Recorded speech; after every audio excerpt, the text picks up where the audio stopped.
سلام بن جبیر مدینہ طیبہ کے قریب رہتا تھا. وہ وہاں سے بلاد شام آیا کہ میں کچھ تجارت کی چیز خریدوں. اس نے اپنی ساری چیزیں خرید لی. واپس جانے لگا تو ایک غلام بک رہا تھا، مگر وہ کمزور بھی تھا، رنگ بھی کالا تھا، نہ شکل نظر آتی تھی نہ عقل نظر آتی تھی، مگر دینے والا بڑی تھرو اوے پرائس پہ اس کو بیچ رہا تھا.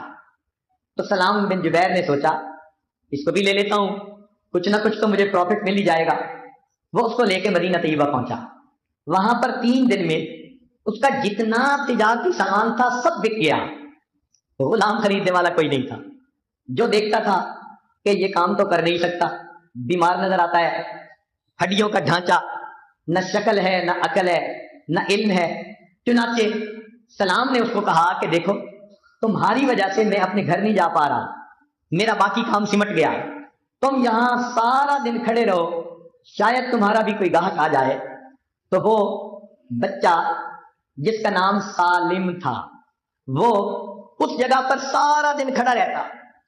اب مدینہ کی چلچلاتی دھوپ، پسینے میں شرابور، وہ ڈی ہائیڈریٹڈ نوجوان، اٹھتی جوانی، دھوپ میں کھڑا ہے، کوئی اس کو سائے پہ جانے کی اجازت بھی نہیں دیتا تھا.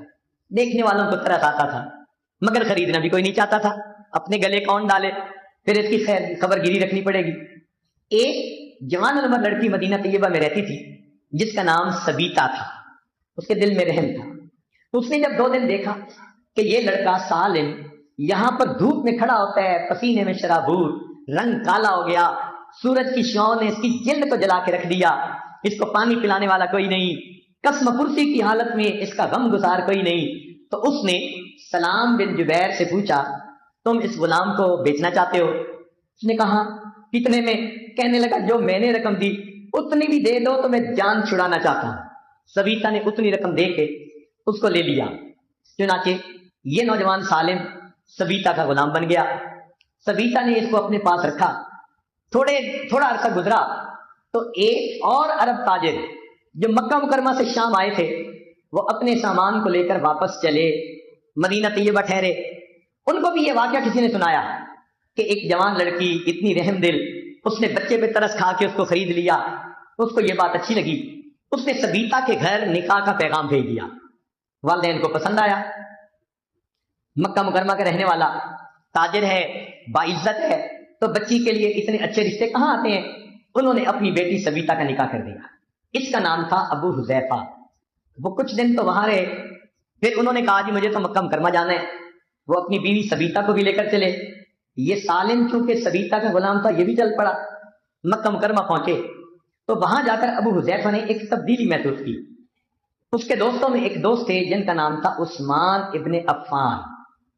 وہ اس سے ملے تو صحیح مگر بڑے سرد مہری کے ساتھ. انہوں نے کولڈ کارنر دیا ان کو. وہ جو گرم جوشی پہلے ہوتی تھی وہ نہیں تھی.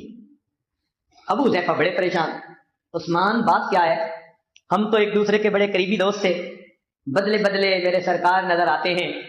تو عثمان ابن عفان نے جواب دیا کہ وجہ یہ ہے کہ میں کلمہ پڑھ کے مسلمان ہو چکا ہوں اور تم ابھی مسلمان نہیں ہوئے، تو میری اور تمہاری یہ دوستی کیسے آگے چلے گی؟ اس نے کہا کہ اچھا کیسے مسلمان ہوئے؟ کہ نبی علیہ السلام کی خدمت میں. ابو حذیفہ نے کہا مجھے بھی لے چلو. نبی علیہ السلام کی خدمت میں آتے ہیں. اللہ کے نبی علیہ السلام ان کے سامنے قرآن کی تلاوت کرتے ہیں. ابو حذیفہ کلمہ پڑھ کر مسلمان ہو جاتے ہیں. گھر آ کر بتایا تو اس کی بیوی سبیتا بھی کلمہ پڑھ کے مسلمان ہو جاتی ہے. اب غلام نے جب یہ سنا اس نے بھی کلمہ پڑھا تو یہ پورا گھرانہ مسلمان ہو جاتا ہے. چند دن کے بعد نبی علیہ السلام نے عورتوں سے نصیحت کی کوئی بات کی. اس میں فرمایا کہ جو اپنے غلام کو آزاد کرے گا اللہ تعالیٰ اس کو اتنا اجر عطا کرے گا. سبیتا گھر آئی. اس نے آ کر اپنے غلام کو کہا کہ میری طرف سے تو آزاد ہے. سالم رونے لگ گئے. میری ماں نہیں، باپ نہیں، میں یہاں پردیسی ہوں، آپ بھی مجھے چھوڑ دیں گی تو میرا کیا بنے گا؟ ابو حذیفہ نے کہا کوئی بات نہیں، میں تمہیں اپنا بیٹا بنا لیتا ہوں. چنانچہ ان کا نام پڑا سالم مولا ابو حذیفہ.